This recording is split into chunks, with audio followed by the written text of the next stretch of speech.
Yo, what a good be out there. It's your boy N.O.R.E. P-A-P-I. I'm a fan of Montreality. I'm honored to do the show. Honored to be in Montreal doing Montreality, because we could have did it in New York. We could have did it in Miami. They could have sent cameramen there, but no, we wanted to do it right. We did it in Montreality. MTL. What's up? Bang.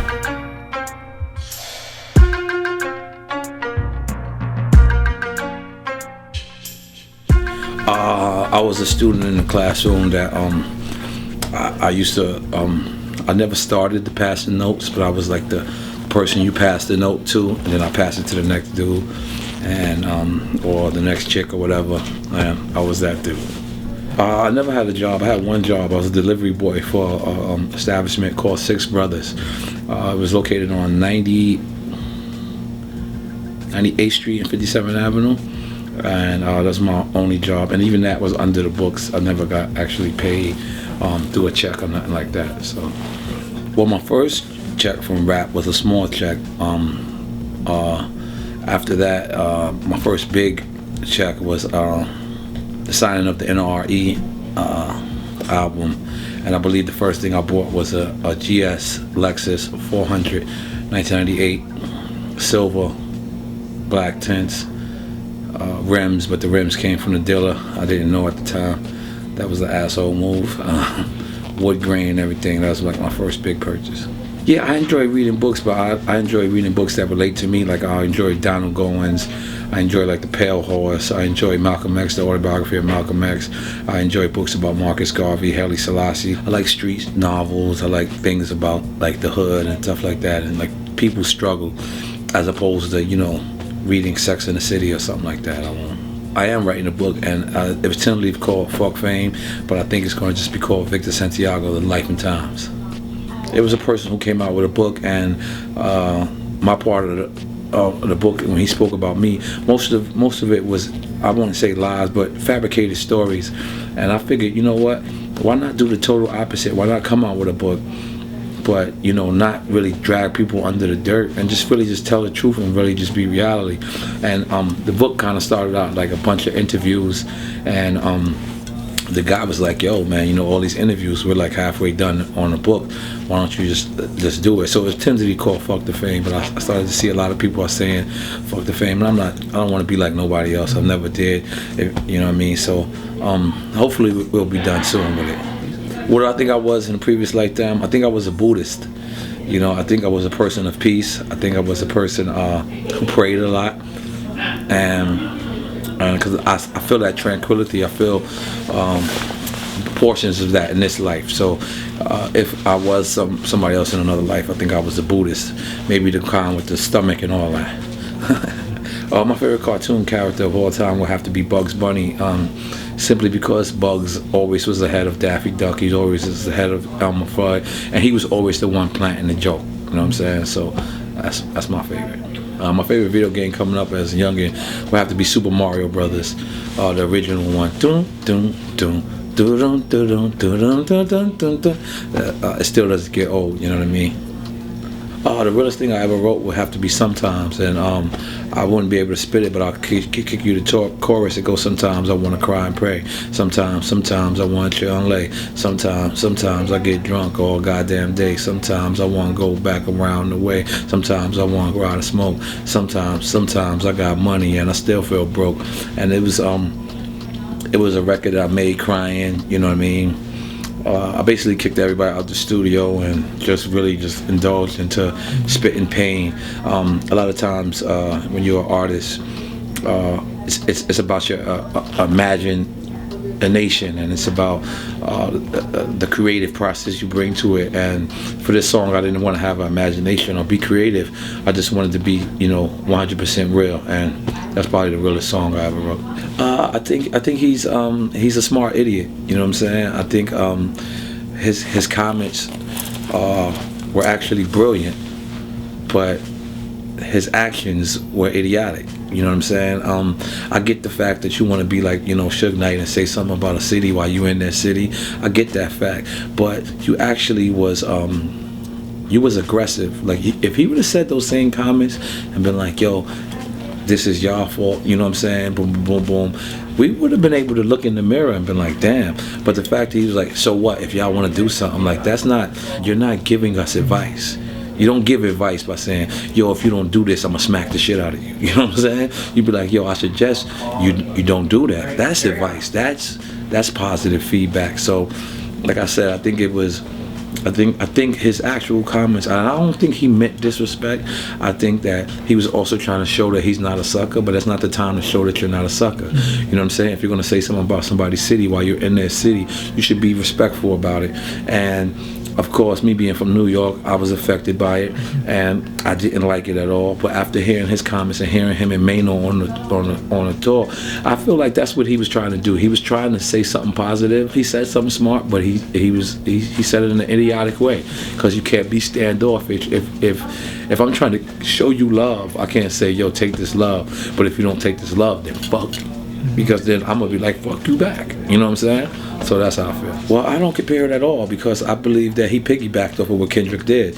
I believe that he sat back, he seen that how much response Kendrick was getting, and he said he gonna do the same thing. You know what I'm saying? He not to diss him or anything, but you know, he had one of the biggest records of last year or maybe this year, I don't remember, and pretty much his heat has boiled down. You know, I've done it. I've been there. It's no problem. I'm not dissing nobody, and I think that he did that. I think Kendrick, I actually forgive Kendrick more, or I'll take Kendrick's lighter, because Kendrick's vocals was actually Corrupt's vocals. That wasn't his line. When he said, you know, I'm a Muslim that eat pork, I'm the king of New York, that was actually from Corrupt. And for those who follow my career or follow Corrupt career, that's how I came into the game. Was our first song was LALA, responding to the Dog Pounds comics. So that's why I did a response in a song called Jesus Take the Wheel. And I ain't got no disrespect for the homie Kendrick, long as Corrupt mind is business, no interest. Some of these responses, they ought to stop, because even when they kicked down the buildings, it was Photoshop. I said, and I ain't got no disrespect for the homie Kendrick, long as Corrupt mind is business, no interest. And some of these responses, they ought to stop, because even when they kicked down the buildings, it was Photoshop. Now, Corrupt is my man too, so I know a lot of people was probably sitting back like, why would you diss Corrupt? But at that time when Corrupt said that vocal, I thought he was talking about me. You know what I'm saying? So for Kendrick to revamp them vocals, I'm not mad at Kendrick. I just want to make sure, Corrupt, you don't get gas. And it's friendly. It's a friendly competition. Me and Corrupt is very close. We haven't spoken probably 3, 4, maybe even 5 years.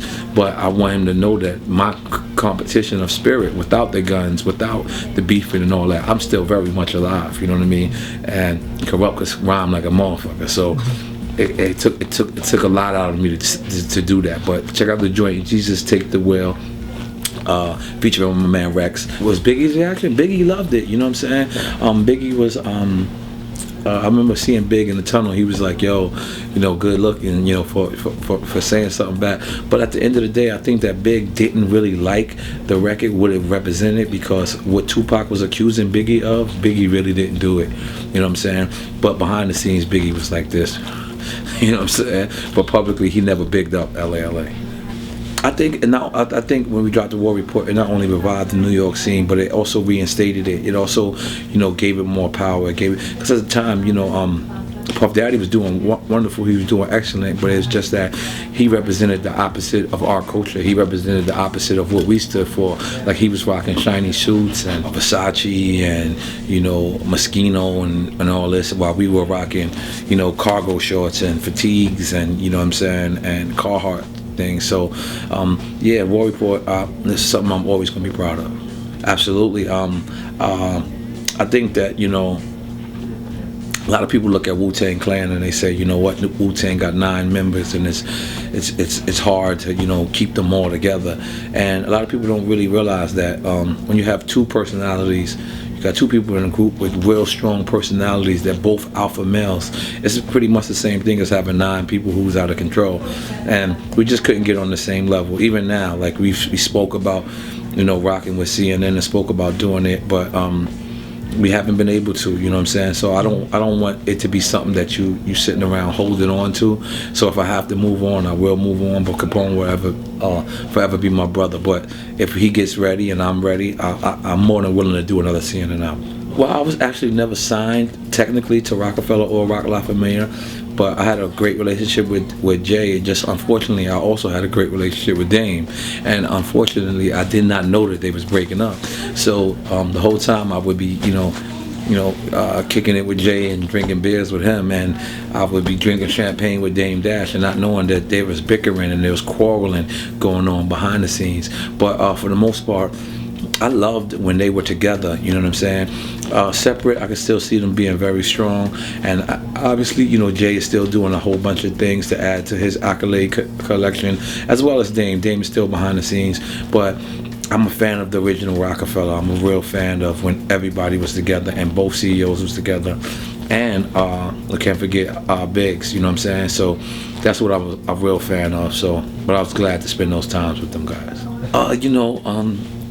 It's crazy. I remember Kanye waiting in the studio for LA for us for like 2 hours waiting outside the studio, and he was cocky then. I mean, when he came in the studio, he was like, "Man, you had me waiting for 2 hours," and I just liked him from there. I was like, and we had the bad reputation at that time. He was beating people up bad at that time. So for him to be like, he had on like a pink, it wasn't a pink polo, but it was like a pink V-neck. It might have been a polo, but it was a sweater. And he was like, "Man, y'all had me waiting 2 hours to play y'all some fire." And I looked at him, I was like, I like this guy. This guy is cocky. And it's crazy because that's my favorite artist right now. It's my favorite artist because of his controversy. He's my favorite artist because of every interview he does. I want to rewind his interviews. Like the Zane Lowe interview, I think each segment was like 20 minutes. I watched all of them, all 4 segments, because he says things that's brilliant, and he's not afraid to say that he's brilliant. And years from now, I mean, I'm sure people look at it now, it's like, oh, he's cocky, he's whatever. But years from now, I think people will appreciate it. So I'm glad to, meet him on the set of State Property 2. Met him at the time in LA, hung out. He came to Tat Out video shoot in Club Live, and I'm just glad that be encountered with the greats and let the greats talk to me like I'm great. I love it, man. I can't just remember one good moment. Every moment I hung around Pun was an excellent moment. Like when you walk the earth with somebody, it's hard to look at them and say, "Man, you're a god." You know what I mean? So and then when he passed away, I really realized how legendary he was and how godly he was. So I gotta tell you, man, every moment with Pun was a blessing, from Bad from TV video to You Came Up video to him jumping off, him really wanting to jump off the scene, and You Came Up video, him threatening the stunt man, because they had a stunt man for him to do his things, and him threatening the stunt man saying, "Yo, I'm doing these moves," and I was dying like, "Yo, Pun, you're like 450, you're like almost 500 pounds. How you gonna jump over a gate?" And him really, "Shut up. I'm really going and jumping over a gate." I'm like, yo, you know what I mean? So every moment I ever spent with Pun, again, like I said, when you walk the earth with a legend or a god, it's hard to distinguish and say that this is a legend, this is a god. And I really got to realize that after his passing, you know what I'm saying? I'm not rushing Melvin Flynt, the Hustler, to the Final Hustle. Is because I want to actually try to make a perfect album, you know what I mean? The stipulations that I had of making the first Melvin Flynt was I was under a lot of pressure and a lot of stress, and I just don't want to record another album like that. I want to record it, even if it takes me 2, 3, 4, 5, 10 years. The very last album you're going to get from me, tentatively, the last album is going to be somewhere close to perfection. I would say Dr. Dre, but I kind of like grew out of it because he's just so, on his perfection shit. But I'll jump out on a limb. It probably might not never happen, but I think, The Weeknd. I think it's something nobody is expecting. I think that even if I do something with Drake, a lot of people know my YMCMB affiliation. I'm very cool with Birdman, very close with Lil Wayne. Mac Main is actually my favorite president, CEO in the game. I always say that on Twitter. So even if I was to say I'll do a record with Drake, people would be like, "Wow, it's crazy," but you could almost see that coming. I don't think that you will ever think N.O.R.E and Weeknd would do a track. So I think that would be dope. And I heard he smokes, and I don't know how true this story is, but last night somebody told me a story about Weeknd, that the Weeknd used to be homeless, and I just think that that's a wonderful story. You know what I'm saying? I would like to support him. True definition of a G. according to me, is someone who lives by reality, someone who doesn't live outside his means, someone who's a man of their word and lives by their word. If they say, I'm going to do it, if you say, yo, you know, I want to do the interview with Montreality, I heard of them, and Montreality want to do the interview with me, I'm going to do it. Whether we had to do it in the cold, we had to do it in a restaurant, we had to do it upstairs, whatever. That's the true definition of a G, a person who says, you don't have to be gangster to be a G. You know what I'm saying? It's just, you got to be about your word and a man of it. A healthy habit is juicing. I haven't juiced in months, but if you like oranges, you like watermelons, you like shit like that, go put that shit in the juicer, juice that shit, and that's my favorite healthy habit to have. If I had to pick my last meal, being that this is my last meal, I'm going to go unhealthy as possible. So I would have to have chicharrón de pollo con hueso, which is fried chicken chunks with the bone in it, and I will get fried fish, and frits. Yeah, I got Vincent and Hedges.